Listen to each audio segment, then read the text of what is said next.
But let's say you really, really, really wanted to trade money. And to be honest with you, you learn more when you're trading your dollars because you're paying more attention to it, right? You're really like, oh my God, I just lost money, or oh, I made a whole bunch of money. Hi, everybody. My name is Richard. Welcome to A Better Lifestyle. Today's topic is we're going to be talking about the stock market.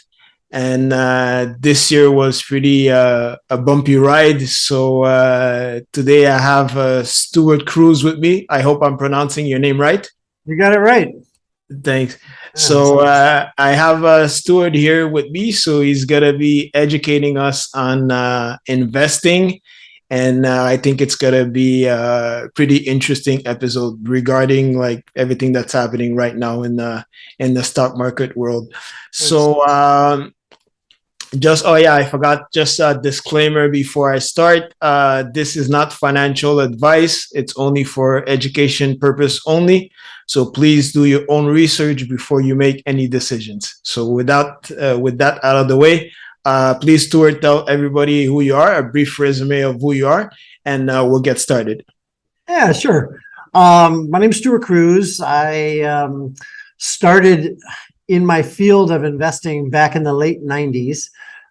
After getting my chemical engineering degree and an MBA in finance from Kellogg, we worked in venture capital for a little while and ultimately settled on wealth management. So I started my career back, as I said, in the late 90s. And if you recall, maybe as a student of history, that was right before the dot-com bubble burst.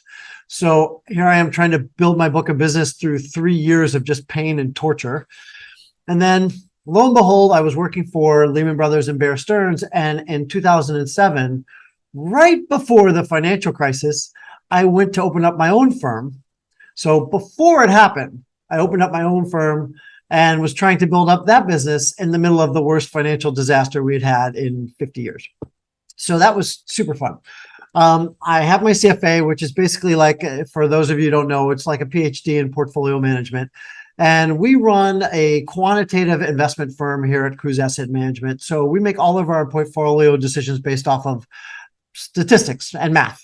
So I don't wake up and go, oh, let's see how Apple's, if they're launching a new product and let's buy that. It's all based off math and numbers.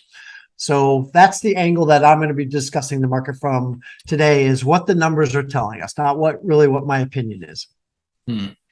So my first question is, so how does someone, since 2020 has been a rough year in the stock market and with most of the asset classes, what's a strategy? What are the different strategies someone could have in this bear market right now at the moment? So there are a couple different strategies, and depending on how active you want to be, you should probably decide what works for you. I would say the most popular strategy is buy and hold and/or paired with dollar cost averaging. So basically what that means is you invest in the market, there's going to be ups and downs. You don't try to time it, and you just ride it out. And unfortunately, pretty much every 7 to 10 years, you should expect the market to fall about 40 to 50%. That's how it's happened through history. It has always come back from there, but there's a lot of pain in the interim. So that's one way. And if you're still investing and still in wealth accumulation phase right now, then maybe on a monthly basis, you're buying into the stock market. So you're dollar cost averaging in. And what that means is, when the market's super expensive, and let's just say you buy $1,000 of stock every month, just to use round numbers. If the market's expensive, you're buying fewer of those shares. But as the market gets cheaper, then with that same $1,000, you're buying more of those shares. And if it gets really cheap, then maybe it gets cut in half. You're buying twice as many shares with that same $1,000 as you were not too long ago. So what you call your weighted cost, or your weighted average cost, is lower. And that's a really good way to get invested into an asset or an asset class or something that you're not really sure about, what the future is going to hold, but you like it long term. I might argue crypto is one of those securities that you would want to just take little nibbles at throughout your period of time and build that up. But the stock market is a very popular way to go. So that's one way. to do dollar cost averaging and just writing it out. You can try timing the market. I will say 90+% of most financial professionals will tell you not to do that, because most amateurs, most professionals, most do-it-yourselfers are not very good at that. Most day traders that make a living off of timing the market, either short or long term, most of them go out of business. So it is a very, very difficult task to try and time the market. That said, there are some tools to use that might help you get it right. And the market tends to trade off of technicals in the short term, and that's nothing more than price charts and price action and momentum. Has nothing to do with the fundamentals of the economy in the short term generally. Most of the time, something happens to the market and the pundits explain it backwards. They don't tell you fundamentally what's going to happen forward. They explain it backwards, but it's the price action and the momentum and supply and demand that are driving the market short term. So if you are not going to be sitting in front of your screen and studying these momentum type of strategies, I would suggest buy and hold or dollar cost averaging, and just make sure your risk is appropriate for you. Because the worst thing that you can do is take on so much risk in a good market that when the market really falls, that you just give up and sell. Because what happens there is there's a term for that, and it's called capitulation. And if it's happening to you, it's probably happening to a bunch of other people. They're going through so much pain that they sell. And that is literally the position and the time that professionals like me are looking for to start buying in. And then when you sell and the market rallies, there's no way you're going to buy back in. So what you can't have happen is you just give up, or you're just in so much pain that you have to get out of the market. So just make sure your portfolio is risked appropriately. It's all about controlling your emotions when everything is in chaos. It can be. So Warren Buffett would say the volatility of the market is the price you pay for good returns. So if you can't control your emotions, or your emotions are dictating your investment decisions, research after research suggests you will have suboptimal performance. Somewhat ironically, they've done studies off people that have, let's say, they're devoid of emotions, and those traders trade much better than people that are emotional traders. And in fact, some of the best traders are on the Asperger's, spectrum, because their emotions are wired a little bit differently. So they are able to judge the risk reward in a more level playing field. Okay. My next question is probably good. It's probably three question, like it's probably similar, but three question in one. What's the effect of inflation, interest rate, and the recession? So all together. So let's start with inflation. Yeah, so you're right. They're all kind of combined. So here's the theory about stocks, and hopefully I don't get too technical, but any company right now, in theory, is worth all its cash flows that it can ever make as a company, discounted back to today. Every single company we've ever had in contact with, ever in the history, has had a life cycle. It was born, it grew, and it went through decline, and eventually it goes out of business at some point. There's some massive number, like of the companies that were around 100 years ago. It's de minimis. It's a very small number of the companies that were around for 100 years. So even Apple will have a life cycle of some point. So the idea is, how much money is Apple going to make from here on out? And a dollar made next year is not worth quite the same amount as a dollar made this year. You discount that dollar back by inflation. So if inflation is 1%, let's say you make $1 this year, that dollar next year is worth about 99 cents.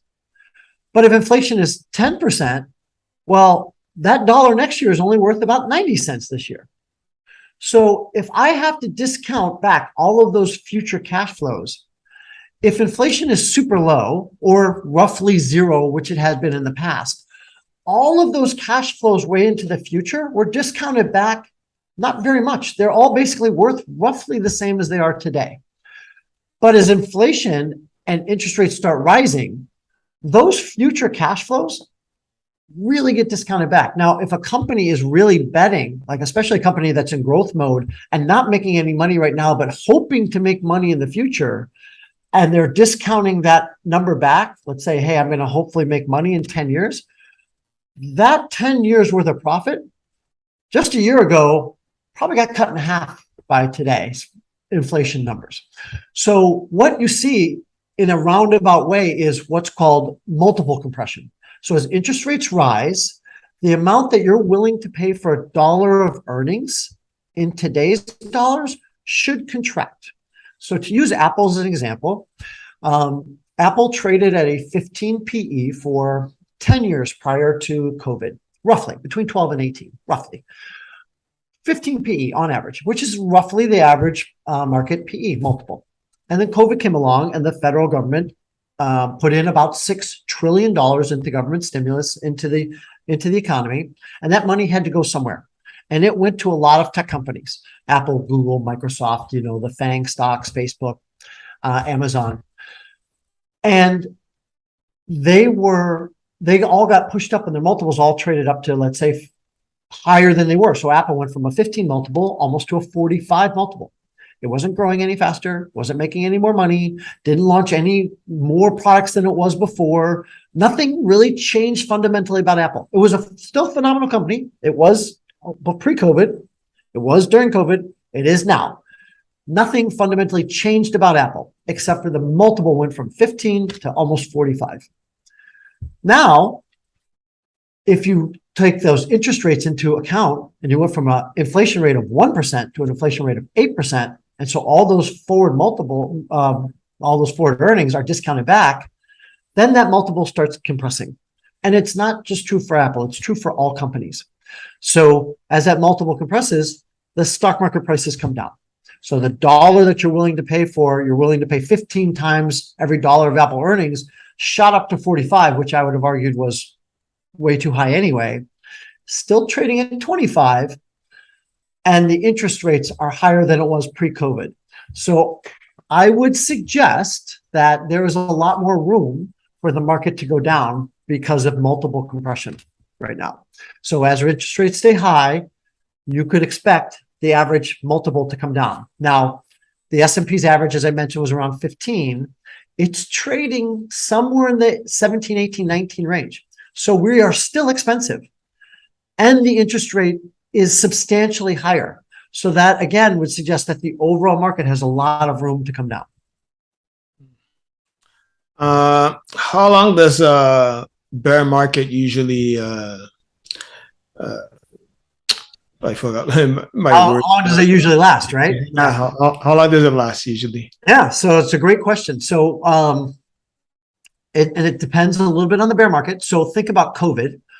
COVID's bear market, like it dropped. It went from a peak in the market down to the bottom and went into a bear market, which is defined as a 20% loss, and went something like 36 days, 33 days, the fastest time by a factor of 2 that has ever happened. And then, as I said, the Fed put in so much stimulus and we just immediately turned around. So we were not in a bear market COVID for very long, just literally a few weeks, really. But if you think back prior to that, for the financial crisis, we were in a bear market for, you could call it 6 quarters, a year and a half. And then for the .com, we were in one for 3 years. So to answer your question, COVID aside, because I think that was an anomaly, it's an unusual event. The normal, typical bear markets, if you look at the last 8 or 9 and average them out, taking out COVID, they last about a little over 500 days. And the average top to bottom decline is about 40%, a little bit over 39%. So we are about 9-10 months in, and we're about 20 to 25% down. So you could very easily argue that just to get to an average bear market, we still have another 6 to 9 months to go and another 15 to 20% to decline. If it's a worse bear market, it's going to get worse than that. But just to average gives you another 6 to 9 months and maybe 20% down. So what's with everything we're hearing, like the recession in the US and all that, combine that, what do you think is going to happen for 2023? So I think the market will, now this is just pure speculation, so please don't trade off of this. Yeah. But you see, and we look at the numbers and the data, and this could literally change on a day-to-day basis. So unless you're in front of the screen watching it and understand how this works, I don't trade off this. But I'm speculating and I'm thinking in any bear market, you're going to see bull market rallies. We saw one from June to August. It rallied for 60 days and it looked pretty strong. Then we had a pullback and it broke the lower lows. So that suggests that there's still more lows to come. But we should see rallies in between then. So I think we're going to have a small rally going into Christmas holiday season. Well, they call it Santa Claus rally. I think we'll go back and retest the lows and we will drop. So for the rest of 2022, I'm cautiously optimistic that we're going to see a little rally. But if I do see that rally, what we will probably be doing is taking equity off the table for our clients, even de-risking the portfolio more in preparation for a 2020, especially the first half of 2023, that should be in decline. Now, the market itself tends to be a mechanism that looks forward 6 to 9 months in the future. And right now, what it sees 6 to 9 months in the future is that recession that you talked about. Now, a loose definition of recession is 2 quarters of negative GDP print. That's not the official definition, but generally, when you see those 2 negative quarters, you're often in a recession. We have not been deemed to have been in a recession right now, but most economists think it's coming in 2023. So that implies the worst is yet to come. So the market is looking 6 to 9 months and looking for that bad point and can't see through to the other side yet. This is what my opinion is. They can't see through to the other side yet. So we'll see that decline. And probably when we are officially in a recession is when the market will turn around. So it will feel horrible around us, but that's when the stock market will turn around and say, all right, now we're done with that. And I can see to greener pastures. I can see to better growth rates of companies. I can see to the earnings expanding and no longer being discounted. I can see to the housing market not losing any more of its value, because some of the housing market now, the average home prices have declined the last couple of months. I can see forward to some better days, and that's what the stock market's really good at. How can someone edge themselves against everything? Hedge. So as you started at the top of the conversation, like every asset class is down, right? I mean, like every asset class is down. All the equities are down. Large cap, mid cap, small cap, growth and value, international, emerging markets. All the bond asset classes are down. Corporates, municipals. You're getting good yields finally out of some things like treasury bills, but mortgage-backed securities, tips, commodity, convertibles, high yield bonds, everything is down. Even gold, which is supposed to be a hedge against inflation, it is supposed to be a place where people go to gain safety, is also on a downward trend. So gold would have been better, but would have also lost you money from an absolute return version. Cash has been the best thing to be in right now. And even being in cash, you are still losing purchasing power, because let's say you're only making 1 or 2% and inflation is at 8%. Well, you're losing at least 5% of your purchasing power. Now, it's better than losing 20% of your absolute value and also losing 8% of purchasing power, but you're still losing ground. So to hedge, there's not a lot of opportunities unless, I mean, again, I am not recommending this unless you start playing in derivatives and start buying puts or short selling. And short selling is betting on the market declining. That's clearly the way to hedge. Like if I believe the market's going down and I have a strong conviction, I can sell short and benefit from that market going down. That is a clear hedge. I don't recommend that for any do-it-yourself investor, because at the end of the day, the risk of selling short, the potential loss is literally infinite. And the potential gain is a defined value by a company's current price and it going to zero, which is unlikely for most companies to just completely go to zero. So you're only trying to pick up 10, 15, 20%. total at the risk of losing 50%, 100%, 200%. I mean, so it's not usually a really great risk reward proposition. So it's a really tough environment. Now, my best advice would be if you want to hedge, go more to cash, just de-risk your portfolio. If someone wants to get started investing in the stock market, what would you say to them? I would say the best thing to do. So if you really wanted to actually start trading dollars, you can do that. So, but you can start paper trading just to get used to what's happening. Like you can go on to some accounts, like I know Interactive Brokers or some other accounts will allow you to paper trade. And so you're just trading and getting used to and educating yourself in the movement of the stock market. But let's say you really, really, really wanted to trade money. And to be honest with you, you learn more when you're trading your dollars because you're paying more attention to it, right? You're really like, oh my God, I just lost money, or oh, I made a whole bunch of money. Start slow. Educate yourself with small dollars so that you can make money on your big dollars later. Like you're not just going to start off and, oh, here's all my money and I just want to put up. So start super slow. But if you want to get in, I would start, again, very, very broad-based first. Like I want to start, I probably don't want to start buying a bunch of different stocks. Maybe you find one stock that you're interested in, like maybe it's Apple, I don't know, maybe it's something else that you just are interested in that name, and you start very small. Or what I would prefer as an advisor to you is you start with an index fund because it's much more diversified. So you could start with, let's say, the SPY, which is the largest held index fund that mimics the S&P 500. And that would give you a diversification. You'd own 500 names. You'd have a nice, you'd probably be more diversified than just about everybody else that was buying individual stocks because you have the S&P 500. And you have the benefit of probably outperforming 60 to 80% of all professional money managers because they tend to underperform SPY on an annual basis. So you would be in the upper echelons of all portfolio managers just by buying that one name SPY. And I'll take you one step further. I don't get any referral fees, and I'm a fiduciary, so I don't get commissions from anybody. But Invesco owns an ETF also called RSP. And RSP is nothing more than the SPY, but instead of it being market cap weighted, it's equally weighted. And the distinction is market cap weighted means the companies with the biggest market cap, the biggest companies, have the biggest weighting. Like Apple is the biggest company on the planet, Apple, Amazon, they all have the biggest weighting. And then you might say, well, I would want Apple to have the biggest weighting. But from a number standpoint, let's say Apple, again, using round numbers, is a $3 trillion company. It's roughly around $3 trillion. Let's say that's the case. If you want the company to grow at 10%, Apple now has to add $300 billion onto its market cap in 12 months.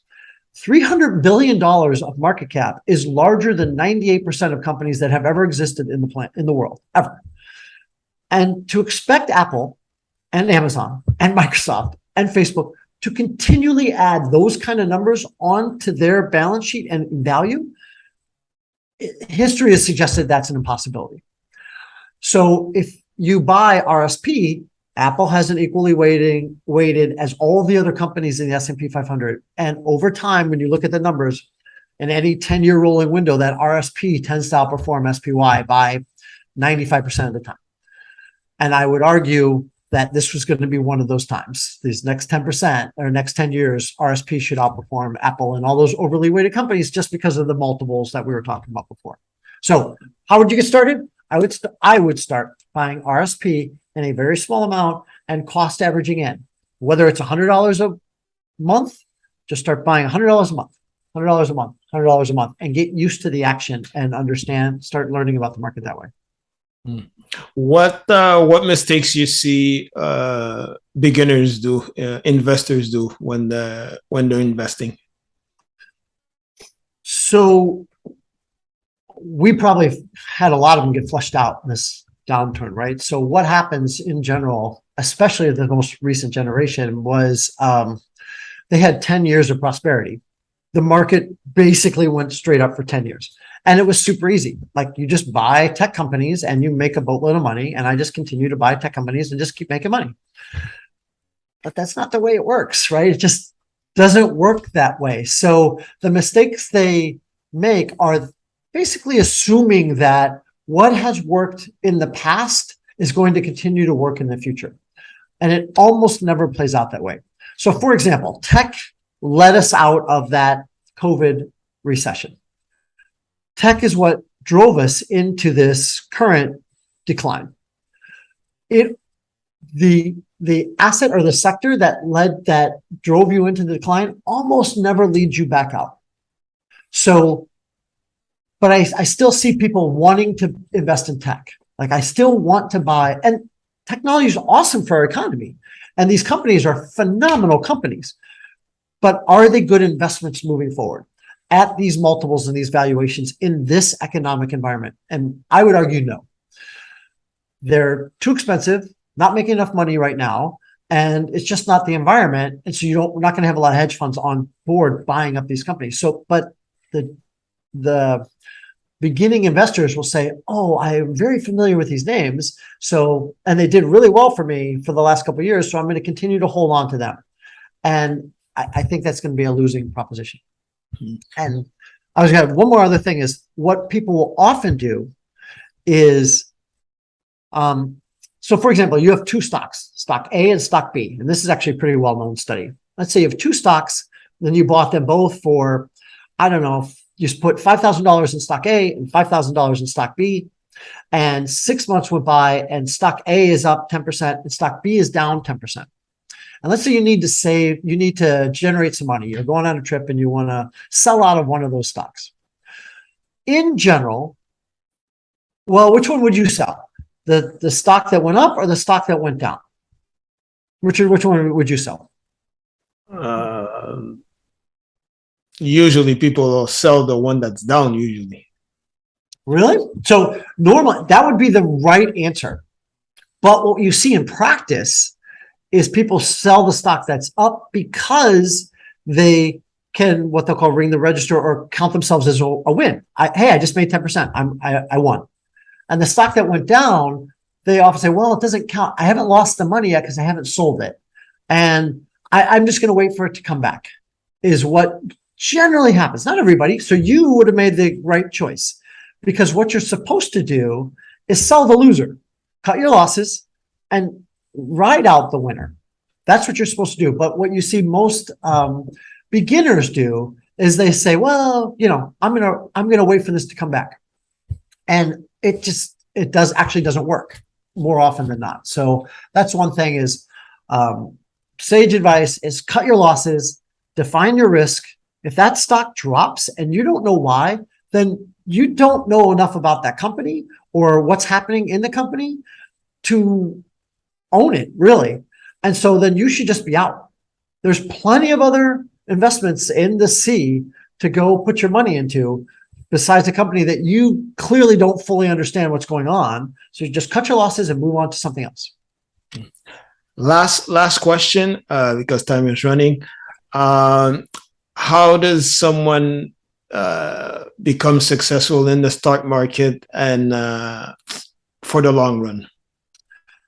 The long run is kind of a grind, and it's patience and discipline doing those things like cutting your losses when you should, managing your risk, making sure that you don't get driven out of the market at exactly the wrong time, cost averaging in, weighting your average cost of capital down, diversification, looking at all the asset classes. So most portfolios I see, they're just so often now we're just large cap tech heavy companies that people feel like they can make a lot of money, but there's all these other asset classes out there from small cap to international to commodities people have been overlooking for a while. So diversify your asset class. That's what's called the only free lunch in investing. It helps make your portfolio more efficient, which means give you better risk for you, better return for every unit of risk you're taking on.